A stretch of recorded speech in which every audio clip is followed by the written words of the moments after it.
Just as Frodo has been entrusted the little golden miracle with an elvish inscription, or if you want, a precious, any human being with an internet connection faces today a similar challenge. And although, unlike the powerful ring, many people can simultaneously bear this burden, the power dynamics behind are strikingly similar.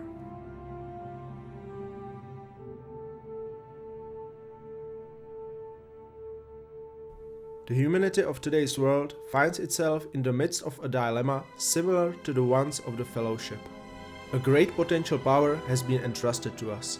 Like the Golden Ring, ChatGPT is both a powerful weapon and a burden at the same time. Whoever can handle it with a clear mind and in self-controlled manner is granted untold powers.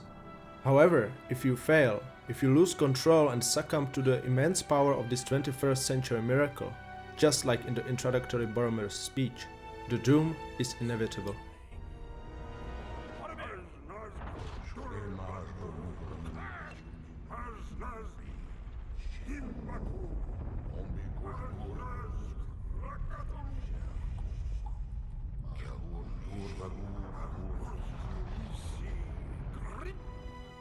The parallel between the Ring of Power and ChatGPT is disturbingly accurate, as if Tolkien knew what was coming.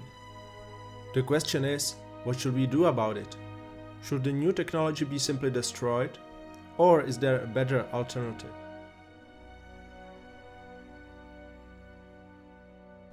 Though Nietzsche hasn't been fortunate or unfortunate enough to witness this life-changing invention, he has dealt with subjects that impose a very similar danger to the human mind.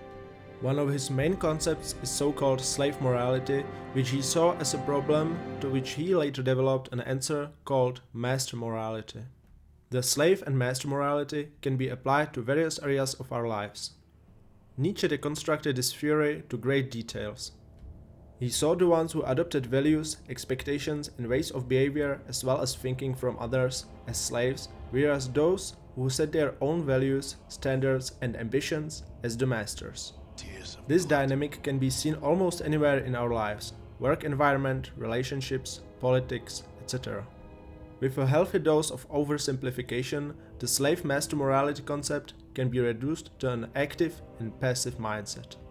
This brings us back to the original question: what attitude should we adopt in dealing with this powerful technological miracle? Mohammedans,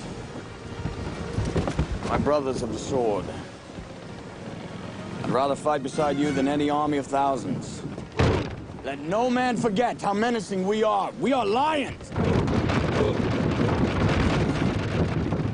Do you know what's there? Waiting, beyond that beach. Immortality! Take it! It's yours!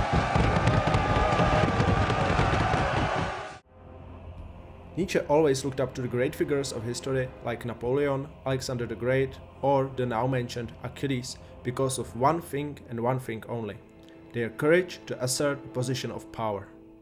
Their relentless mindset of "I am in charge, I am the master." Their proactive attitude and confident poise no matter who or what they dealt with. And ultimately the decision to become the master instead of remaining a slave.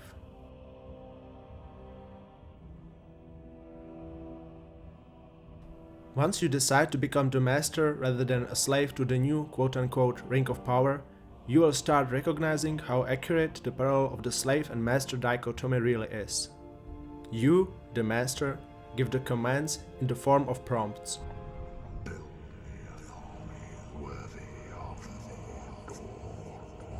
ChatGPT, the slave, comes up with the answers.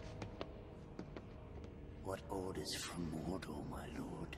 What does the eye command? However, I personally like to think of ChatGPT as a servant rather than a slave. The quality of his answers depends to a great degree on the quality and amount of detail of your prompts. How can fire undo stone? What kind of device could bring down the wall? So how exactly do you apply the master morality? You assert the position of master by constructing what I call open prompts. You don't ask for a solution right away. You ask for an opinion, guidelines, and hard data to support your own analysis. See yourself as a monarch, with ChatGPT being your own courtier, much like Napoleon and Talleyrand. Or Frodo and Sam. Sam never commanded Frodo.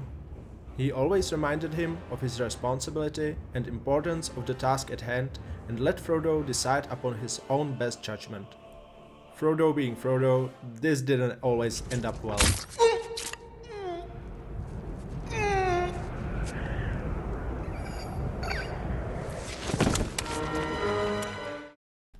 So to take a real advantage of this modern courtier, you need to do two things. First, position yourself as the master by retaining the creative and visionary part of your task.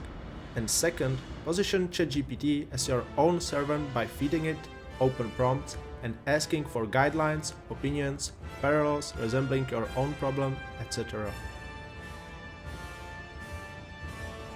The trick lies in asking for help, not a rescue. Asking for help doesn't discredit your position as a master. On the other hand, waiting for a salvation by totally abdicating your responsibility to solve the problem at hand puts you at the mercy of chance and turns you into a slave.